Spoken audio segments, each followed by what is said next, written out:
Now, the second thing you should know about developing randomness is if you've played a particular inversion for a very long time,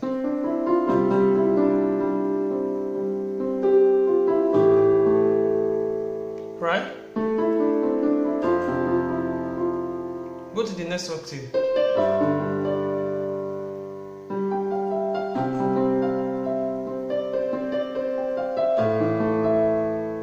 Fa mi.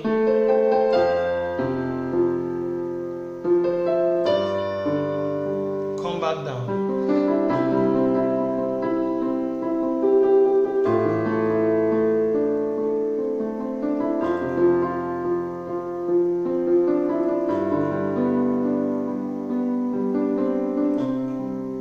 You notice when I came to saw, I touched Re and T because Re and T are comfortable with the saw chord, they are here. So when I do, so when I do,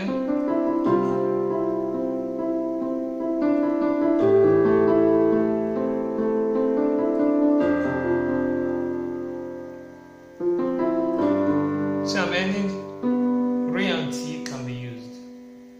It's very important for you to know. So this randomness part 2 means all what I've taught you in randomness part 1, you take it to another octave, bring it back. Keep doing it like that till you get very comfortable.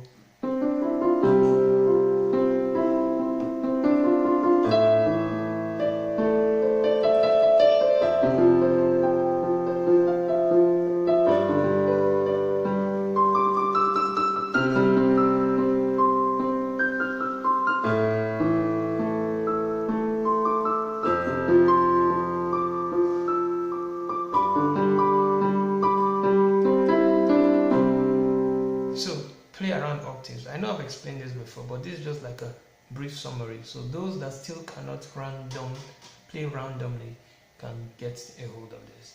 In the next video, we will move over to the next inversion and see how we can blend two of them. So that when we finish playing one inversion and we are tired, want to hear something different, we can quickly go to the next one. Please follow this randomness session, please. It is very extremely important.